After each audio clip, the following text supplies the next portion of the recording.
Hi, welcome to Teardown Tuesday. And if you're wondering why the video and audio quality is so awful on this video, you'll find out in a minute, because we're doing a teardown of the world's shittiest camcorder. Thanks to Bob, who sent this in. He's on the EEVblog forum. Send it into the mailbag segment. I'll link it in down below if you haven't seen it, if you can even see or hear me, because the quality is going to be so awful on this thing. Oh man, I haven't watched it yet, but I know it's going to be bad.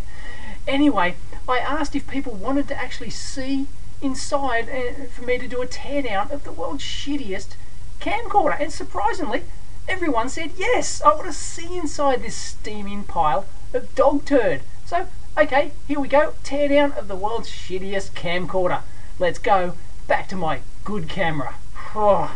So thanks to Bob, who is RJK5388 on the EEVblog forum, for sending this into the mailbag. And, well, you guys wanted it, so you're going to get the world's shittiest camcorder teardown. How shit is this thing? Well, Bob got it for free, and apparently they give these things away. And look, the bezel has even fallen off already. Look, what a steaming pile of dog turd. Unbelievable. But you can buy this on Amazon for $7.50 plus shipping. Shipping costs more than the actual freaking camera. Unbelievable. And it gets a 3-star rating. 3 stars on Amazon.com. And it goes for $44 on Deal Extreme website, where it gets a 4-star rating. Are you shitting me? This thing makes my skin crawl. The quality of the plastics. This hinged mechanism feels like it's out of a World War II freaking tank or something, and that's not in a good sense in terms of just being, it's absolutely ridiculous. And the quality of plastics, the shitty lens in there, of course, not even going to be glass, it's just going to be some crappy polycarb. They can't even drill the holes right for the bloody microphone down there, and it's all just bodged together. It is truly, truly awful. Works on 3 AAA batteries in there, and it's just shocking. But I can turn it on, and it does actually work, as you just saw in the intro. Yes, I did actually shoot it with this thing, and this is in the good light here in my lab. So, you know, with my good regular studio lights actually turned on. Bloody bezel. Heap of garbage. But look, it's it can shoot up to 3 megapixel stills, and there we go. There's a photo I just took with the thing. And if we go into here, we can actually call up the menu. Look at this. Actually, they bothered to have a menu. 640 by 480 or 320 by 240. I shot this thing into the high quality 640 by 480 mode. Frame rate is either 30 frames per second or 15 frames per second. Take your pick. Fantastic. And I don't even know why they bother to have the meter and stuff in there and the white balance, because it's just a load of absolute garbage. So what is the damn point? I don't get it. Anyway, the thing is bloody goodbye. Yeah, goodbye. We're going to tear your ass apart and see what's inside this thing, because I'm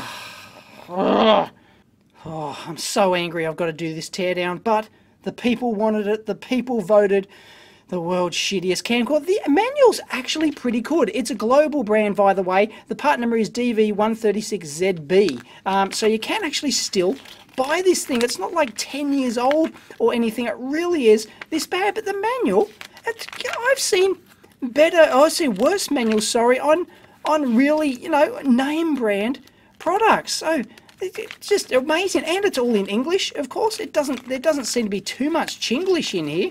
They've actually done fairly well on the manual. I can't believe it. Look at this, 3 megapixel resolution, or 5 megapixel resolution.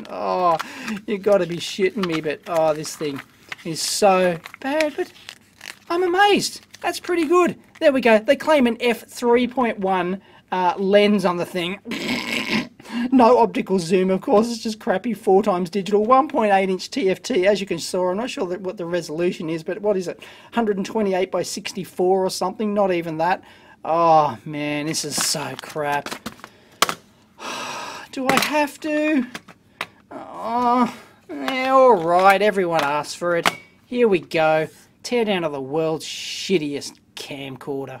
Well, that bezel's the first thing to come off because, well, it's already fallen off.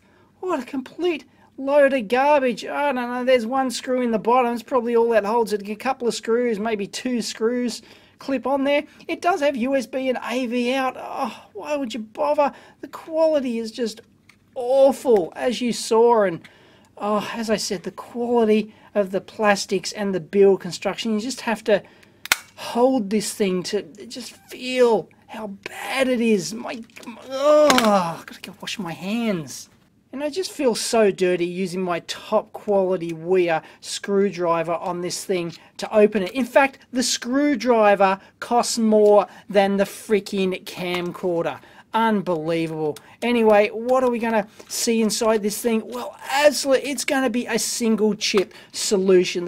I'd be surprised if they even bother with freaking bypass caps on the thing. They're probably taking out, they probably design it and then take out the bypass caps until it barely works and then put it back together because, well, you've got to save that 0.0001 cents or something like that. Oh, it is so bad. Anyway, yeah, I expect like a single chip solution. Absolutely, like the chip is probably, the sensor and everything else would be so crap. I mean, you know, we're talking basically webcam here. It's basically one of the, you know, a crappy VGA 640 by 480 webcam stuck in a thing with a bit of, you know, firmware bodged onto it to make it, you know, into a camcorder. But let me try and prise this thing apart. I won't waste any more time. I'll just crack it open. So here it comes. It's coming apart. By the way, as I showed in the previous video, yes, this macro switch does actually work, and it was able to macro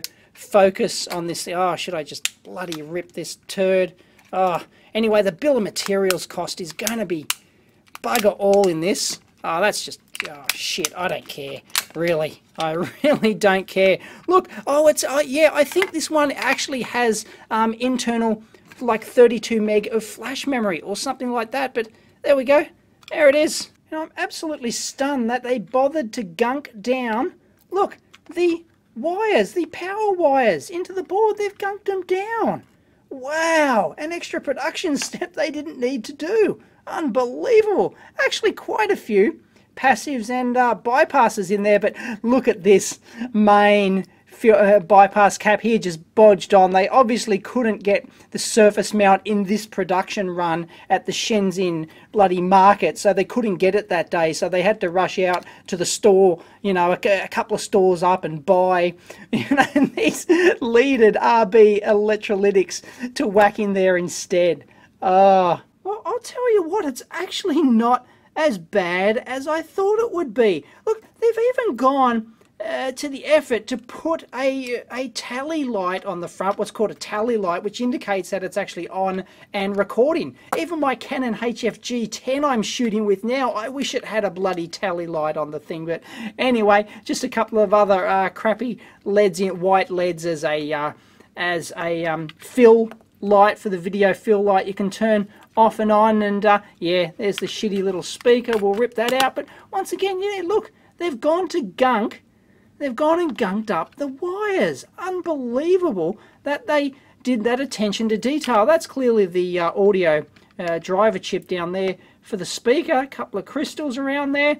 Main blobbed chip is probably a blobbed part, maybe, or a quad flat pack or something. Obviously mounted on the other side of the board, but we have ourselves our flash memory here. So the flash memory is probably the bulk cost of this thing. And that's actually quite reasonable riser board construction there. I don't mind that at all, with, you know, a decent looking board-to-board interconnect down in there. That's, you know, they've done a half reasonable job, especially for the price. Gee, you know, it's still a shit. It's still the world's shittiest camcorder, but yeah, whoever designed this is at least knows somewhat what they're doing. Shame it's just complete shit in terms of specs and the crappy webcam camera that they've put in this thing. But apart from that, in terms of actually physically the design, construction, the system part of it, not too bad. I mean, you know, horrible mistakes like, of course, you can't access the battery compartment or the SD card when the tripod's plugged in, but even some big name brands have that sort of issue. But yeah, I don't know. I expected a bit cruddier. And I'm surprised they've screwed this board down. If they were really smart and saving every cent, you wouldn't bother with that operation where you've got to screw the screws in like that. You'd just have the board wedged in place between the two plastic halves or something like that. So there's quite a few extra little steps in here that they didn't really need to do. And when you're actually designing something like this, you don't really give much thought to the fact that, oh, you know, optimize the absolute lowest cost. Not like they're making an iPhone. They probably did a run of 50,000 of these things at the Shenzhen market or something like that. I have no idea who Global is, but I don't even know if it's theirs. It could be somebody else's.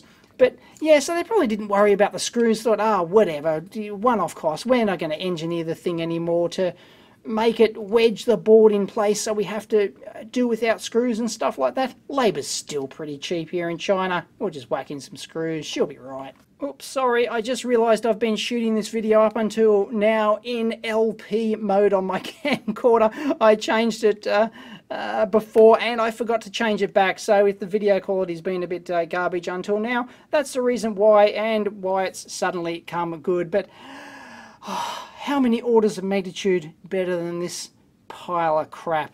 I don't think I can count that many orders of magnitude on my one hand. Here we go. I've undone those screws and there we go.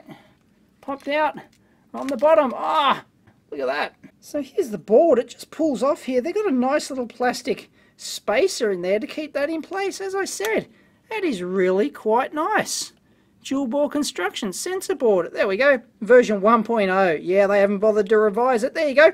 Date code 28th of the 7th, 2012. That would be a design. That's a design date. Okay, design. That is not a manufacture date. So as I said, this thing is not a 10-year-old pile of crap. It is designed to be a modern camcorder to meet some sort of market need. Well, I guess, you know, they sell them on Amazon for $7.50. Real tempting. I have no idea what brand webcam sensor that is. Obviously the crappiest one they could get at the Shenzhen markets this week. But anyway, that is the macro switch there that went to the top of the unit. So that's what it was switching in. So it's just physically, I guess, extending the lens inside or something like that. That's pretty much all it's doing, because, well, yeah, there's no, you know, optical zoom or any other optics inside this thing. It's just a crap little polycarbonate lens on the front, straight into the sensor die. I've taken these screws off that. They were held in place with compression springs, and there we go. Ta-da! There's our sensor die, directly soldered onto the board there. What is that? A little QFN package, or is that like a BGA package? But anyway, yeah.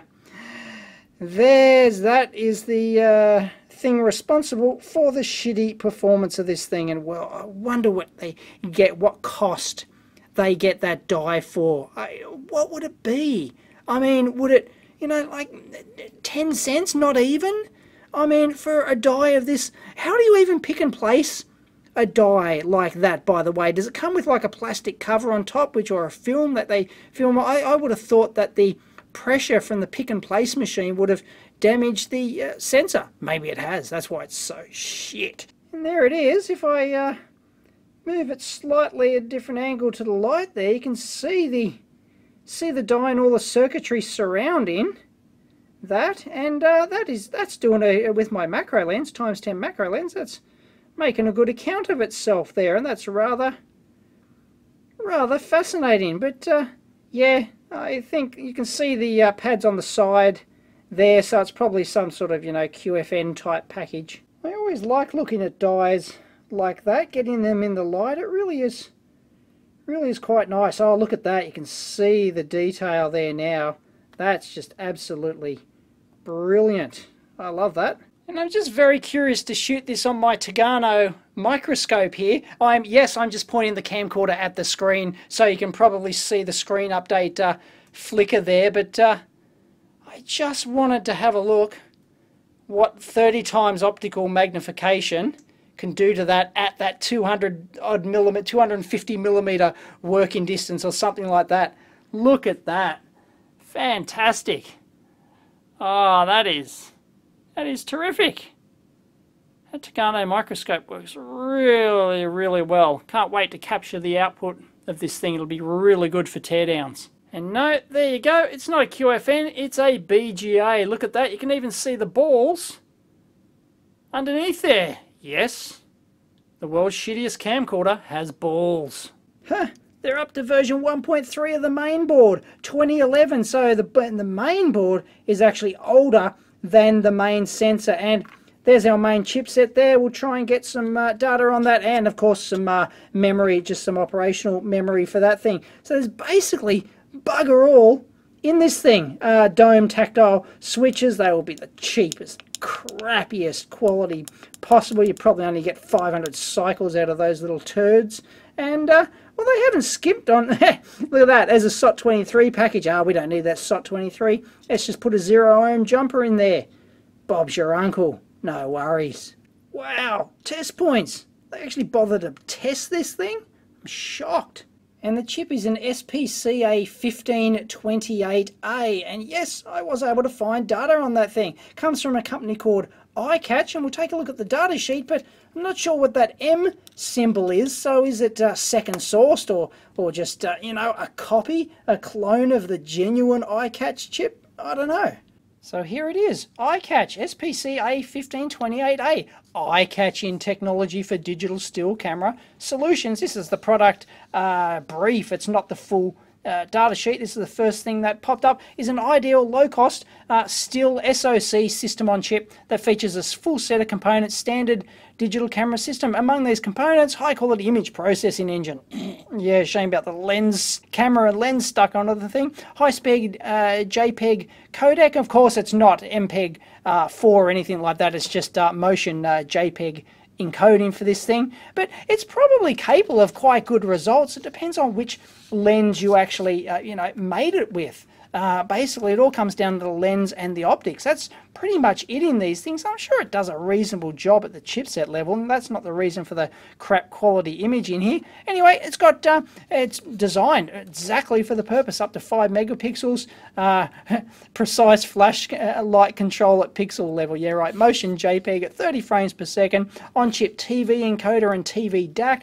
It is a true single chip solution, as we suspected inside this thing it must be to get that cost down. So it's got a front-based on-screen display, it's all there. It's got a general purpose ADC for measuring like the battery voltage, just to get the battery life and stuff like that. A couple of timers, PWMs, supports SD-RAM directly, of course, nor flash memory that we saw, and it supports the USB interface directly as well, and it's got a mono PWM audio with external amplifier. So that's what we saw in there. We saw the external amplifier chip. That was the only, almost the only additional cost in this thing, apart from the sensor and a couple of voltage regs and other miscellaneous passive stuffs. It's even got the on-chip ADC for the microphone directly into it.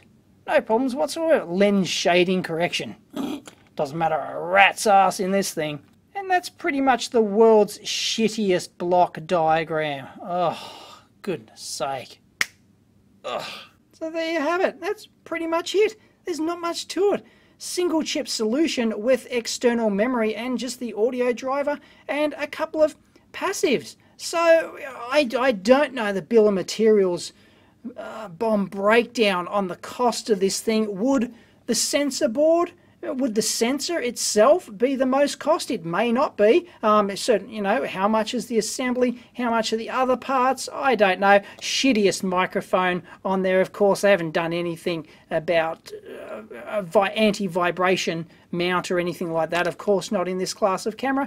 And the chipset, well, you know, it's designed specifically for the task. I'm not sure of the date. Copyright 2010. There you go. This chip was designed in 2010. Not a lot, you know. 3-4 years ago is not a long time, really, for something like this. So, yeah, there's a market need out there for these shitty little camcorders, and, well, iCatch technology designed a chip to meter. Whether or not this is actually an eye-catch chip, because what's this small m and big M? I don't know.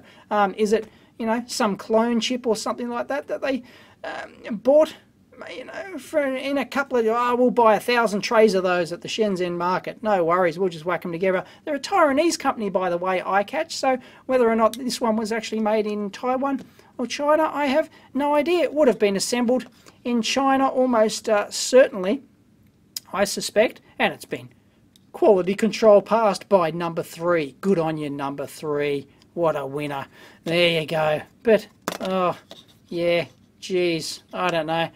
You certainly get what you pay for, but all of the performance in this thing is that shitty little webcam sensor and, well, whatever freaking optics, or I wouldn't even, no, that's an insult to call those optics. You can do better with just some Vaseline shoved down a hole in the bloody front of the camera, I think. Ugh.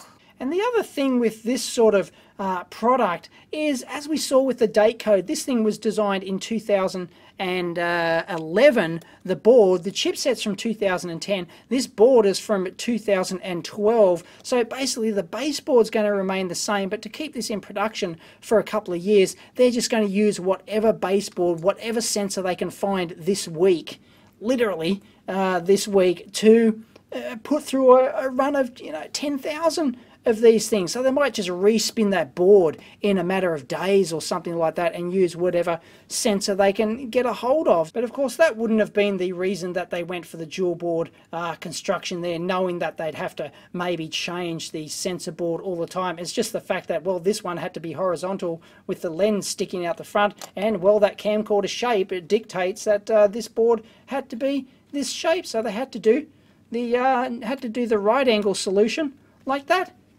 And I'm actually rather surprised at this.